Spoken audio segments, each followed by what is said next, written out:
Pada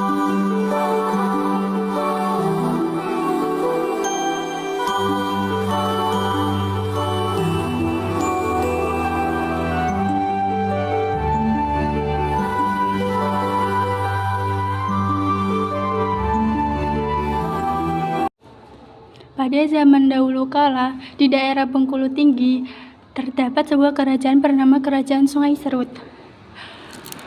Raja Ratu Agung merupakan pangeran dari Kerajaan Mataram yang menjadi pendiri dan raja pertama kerajaan Sungai Serut. Raja Ratu Agung memimpin kerajaan dengan arif dan bijaksana. Semua rakyat segan dengannya. Beberapa rakyat yang ia pimpin merupakan bangsa Rajang Sawah, yang dimana mempunyai badan yang tinggi besar. Pada zaman dahulu kala, dipercaya bahwa kerajaan Sungai Serut terkenal bukan karena pemerintahannya yang tertata rapi, tetapi karena ada seorang gadis cantik bernama Putri Gading Cempaka. Wajahnya yang mempesona bagi bidadari sering menjadi perbincangan banyak orang. Bahkan banyak pangeran dan pembesar dari negeri lain untuk meminangnya. Namun sayangnya Putri belum cukup umur, ia masih remaja. Seiring berjalannya waktu, Putri Gading Cempaka pun tumbuh menjadi dewasa. Parasnya semakin cantik dan berhati baik. Begitu pula Raja Ratu Agung yang umurnya sudah semakin menua, sehingga ia mengalami sakit keras.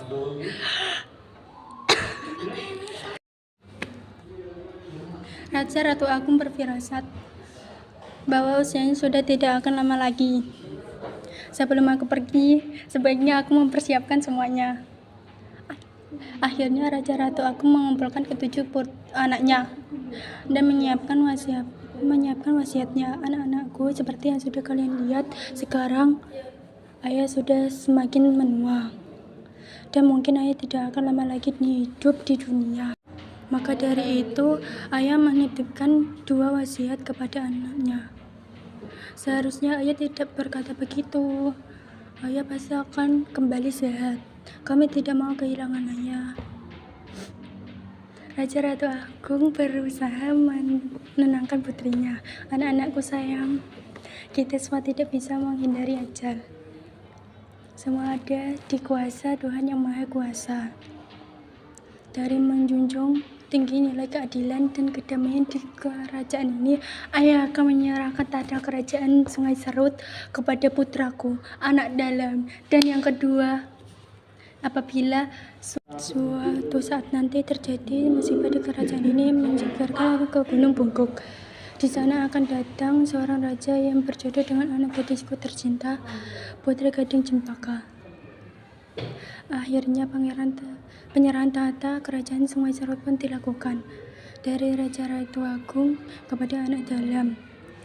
Proses penyerahan itu disaksikan oleh putra-putri raja di dalam kerajaan dan para warga.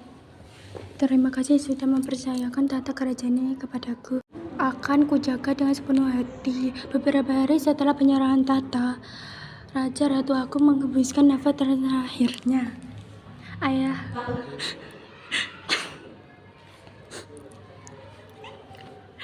seluruh negeri pun berduka cita. Putri hanya bisa pasrah dan berdoa agar ayahandanya mendapatkan ketenangan di alam kubur. Akhirnya pangeran anak dalam diangkat menjadi raja kerajaan Sungai Serut untuk menggantikan ayahnya. Sama seperti ayahnya, raja anak dalam adalah raja yang bijaksana. Sehingga dalam kurang waktu beberapa bulan kemudian raja mengalami kemajuan pesat. Setelah itu kecantikan Putri Gading Cempaka semakin membuat kerajaan Sungai Serut dikenal oleh banyak bangsawan. Pada suatu hari, putra mahkota dari kerajaan Aceh bernama Pangeran Raja Muda dan bersama pasukannya dengan menggunakan kapal layar akan datang ke kerajaan Sungai Serut. Sesampainya di pelabuhan Bangkahulu, Pangeran Raja Muda menyuruh pergilah ke sana, katakan kepada rajanya bahwa aku ingin meminang Putri Gading Cempaka. Baik yang mulia, Mohon izin Baginda, Raja Anak Dalam yang saya hormati. Kami adalah utusan dari Pangeran Raja Muda Aceh dari Kerajaan Aceh. Saat ini rombongan raja kami berada di dermaga pelabuhan Bangkahulu. Apa yang bisa saya lakukan untuk pangeran kalian? Sebenarnya kedatangan kami kemari adalah untuk menyampaikan niat Pangeran Raja Muda Aceh yang mau meminang Putri Gading Cempaka. Baiklah, berikan saya waktu untuk berbicara dengan saudara-saudaraku. Semua anak raja ragu bermusyawarah. Tak lama, Raja Anak Dalam kembali menemui utusan pangeran. Raja Muda, maafkan kami. Sampaikan kepada pangeranmu, kami tidak bisa menerima pinangan Pangeran Raja Muda dari Kerajaan Aceh. Dengan perasaan kecewa, utusan Kerajaan Aceh pun kembali ke dermaga dan melaporkan kepada Raja Muda Aceh keterlaluan. Berani-beraninya mereka menolak pinangan. Kerajaan Aceh tidak terima. Akhirnya mereka melakukan penyerangan ke Kerajaan Sungai Serut. Perang itu berlangsung selama beberapa hari dan memakan banyak korban jiwa dari kedua belah pihak. Raja Anak Dalam dan pasukannya sudah tidak kuasa lagi dengan peperangan yang berlangsung itu. Karena bau mayat-mayat yang membusuk, negeri ini jadi bau busuk karena banyak mayat yang berjatuhan. Saudaraku, ingatkah kau pesan ayahanda? Jika kerajaan ini sudah tidak aman, maka kita disarankan untuk mencari tempat aman di Gunung Bungkuk. Kita tinggalkan saja negeri ini. Akhirnya Anak Dalam dan kelima saudaranya segera memisahkan diri dari peperangan itu dan mereka menuju Gunung Bungkuk. Peperangan pun berakhir karena perjuangan Pangeran Raja Muda Aceh dan pasukannya yang masih tersisa tidak membuahkan hasil. Mereka pun kembali ke Tanah Rencong. Pasukan mundur kembali ke Tanah Rencong. Setelah semua anak raja Ratu Agung pergi ke Sungai Bungkuk, kerajaan Sungai Serut menjadi tidak terurus. Kemudian datanglah 4 bangsawan Lebang dari bukit dan menjadi raja di sana. Tapi keempatnya malah bertikai memperebutkan wilayah tersebut. Berdasarkan cerita, keempat bangsawan itu didamaikan oleh Maharaja Sakti dari Kerajaan Pagaruyung.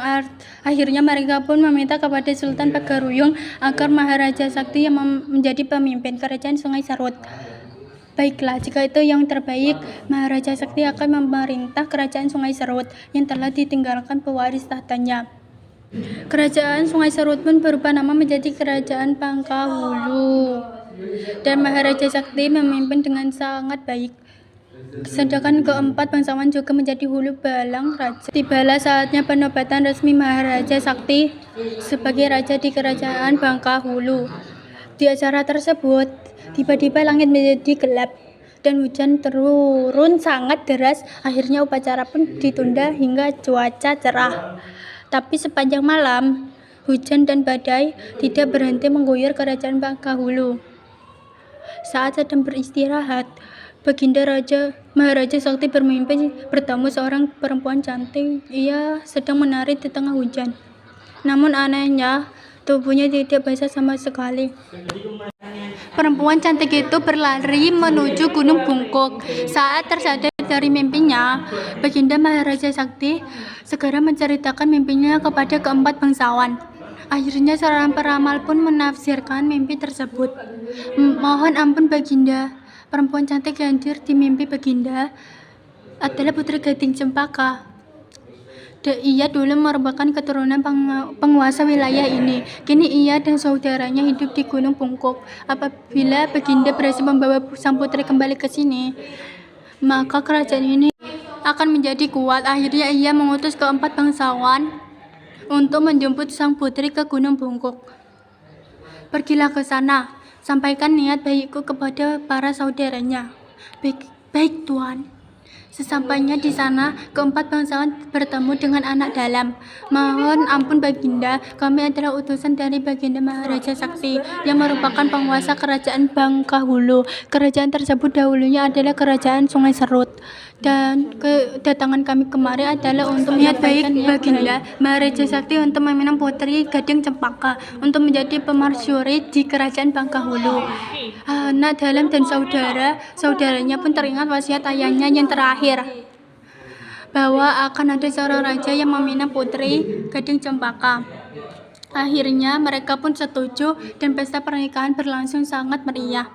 Bersama dengan penobatan Maharaja Sakti menjadi raja di kerajaan Bagahulu. Tidak kusangka perempuan yang kutemui di mimpi ternyata nyata dan kecantikannya tidak berbedanya. Aku juga tidak menyangka jika ucapan ayahku tidak keliru. Aku bertemu dengan suamiku.